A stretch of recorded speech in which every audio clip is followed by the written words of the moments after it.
எவ்வளவு சீக்கிரம் முடியுமோ அவ்வளவு சீக்கிரம் ஒரு கல்யாணத்தை பண்ணி வைக்கணும். பார்வதி, இப்பதானே எல்லாமே முடிஞ்சிருக்கு, அதுக்குள்ளவா? ஆமா, இது வரைக்கும் அவன் இஷ்டத்துக்கு ஏதேதோ பண்ணிட்டு இருந்தான்.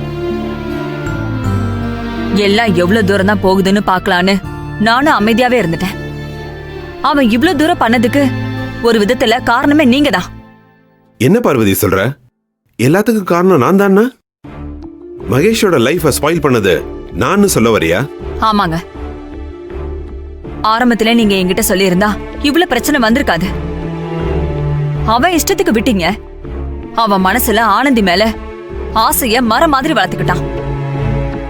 நான் வந்து அதை வெட்டணும்னு சொன்னதோ என்னையே அவன் தூக்கி போட்டான். கடவுள் புண்ணியத்துல ஏதோ அன்பு ரூபத்துல புயல் மாதிரி வந்து ஆனந்திய கல்யாணம் பண்ணிக்கணுங்கிற ஆசைய அடியோட சாச்சிருச்சு.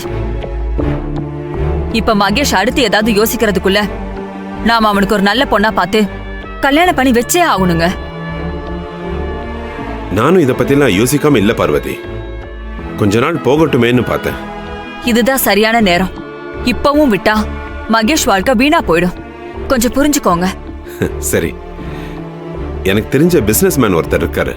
மைனிங் இண்டஸ்ட்ரீஸ்ல ரொம்ப முக்கியமான ஆளு. ரங்கநாதன் பேரு. அவரு ரொம்ப நாளாவே அவர் பொண்ண மகேஷ்க்கு கல்யாணம் பண்ணி கொடுக்கணும்னு என்கிட்ட கேட்டுக்கிட்டே இருக்காரு. மகேஷ்க்கு ஆனந்தி மேல விருப்பம் இருக்கிறதால நான் அவரை அவாய்ட் பண்ணிக்கிட்டே இருந்தேன்.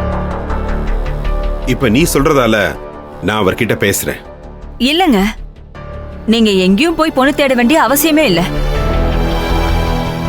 நம்ம குடும்பத்துக்கு ஏத்த மாதிரி ஒரு பொண்ணு நம்ம கூடவே இருக்கா. கூடவே இருக்கான்னா? ஆமாங்க, அப்படி ஒரு பொண்ணு இருக்காங்கிறது மகேஷ்க்கும் தெரியல, நம்மளுக்கும் தெரியல.